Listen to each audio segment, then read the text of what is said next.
I'm curious to hear about this idea of chief of staff. When did you start thinking about it? What is the chief of staff? What do they do? And do I want to be one? So when I was participating in the CEO Shadow program, I was a senior support engineer. Our shadow program allows anyone to participate. So it was a really great opportunity for me to be more into what goes on at the executive level, which is a 2-week shadowing your CEO and our chief of staff to CEO is one of the people that you interact with.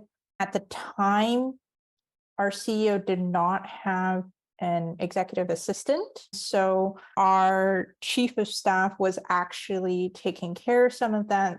So as a CEO shadow, I interacted with her a little bit more than maybe some of the CEO shadows normally would. And then during my 2-week rotation, a CEO from another company actually wanted to talk to Sid. He was considering hiring a chief of staff. They were actually recording the meeting and publicly streaming it during the week that I was doing my rotation. And so, of course, the chief of staff at my company was there and answering questions as well. That's actually when I got a much better understanding of what a chief of staff is and at least how it works at GitLab. So chief of staff can look very different depending on the organization you're in, but certainly it was during CEO Shadow where I got to sit in on this recording and discussion and got to work with our own chief of staff to CEO a bit more that I became more interested in the role in terms of what it involves. It's a 2-week program. You get introduced to chief of staff. What happens next? Later on, the CTO that we had at the time was interested in getting a chief of staff. He wasn't sure what work that chief of staff role would involve. He wasn't sure whether there was enough work for it to be a full-time role. So he wanted to evaluate in a lot of ways what that would look like. And so he was actually the one who came up with the idea of doing a quarterly rotational acting chief of staff role to the CTO. Like anyone else, I applied to be the acting chief of staff for a quarter.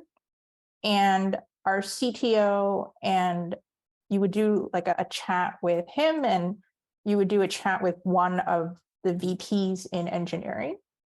And they would decide who would get the position. And then if there were multiple candidates in a previous quarter that they were interested in, those candidates would get priority. So it actually took me a couple quarters before I actually ended up doing it. Why do you think heads of support should consider getting a chief of staff?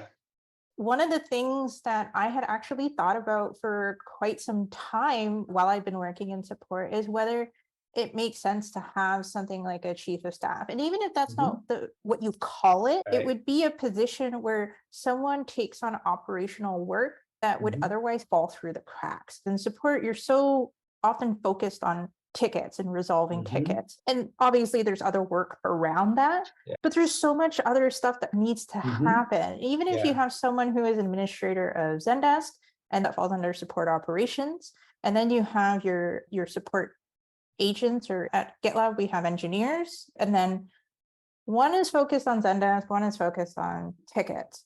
Well, what about all this other stuff that has to happen? So a lot of our training, for example, was very ad hoc, was written by whoever wanted to and was interested, but there wasn't really anyone organizing the training in any way necessarily. So it's like, who does that? We don't have an internal within support person who organizes our internal documentation. We have our product documentation, and that we have a technical writing team for, but who organizes all of our internal documentation? How is that organized? We don't need to adhere to a style guide or anything, but you still need to have some kind of knowledge management organization to it so that people can find it. And it has to be organized in some way. So to date, we're not quite there yet where we don't necessarily have someone organizing a lot of internal things. Who does internal tooling? Who organizes all of that? And that's always a question.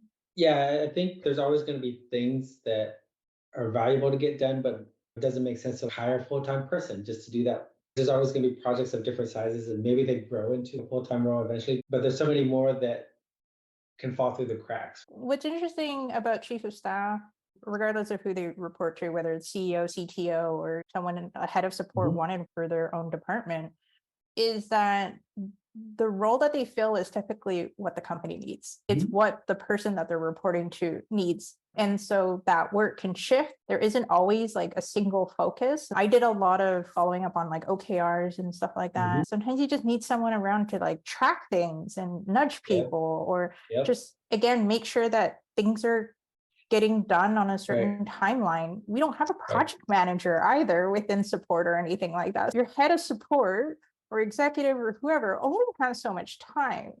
And their focus tends to be on the strategy and the vision or the direction. And you don't want them to spend all this time doing really very operational type work, but that doesn't fit within one of your existing teams. So it sounds like a chief of staff can be like a multiplier for your executive.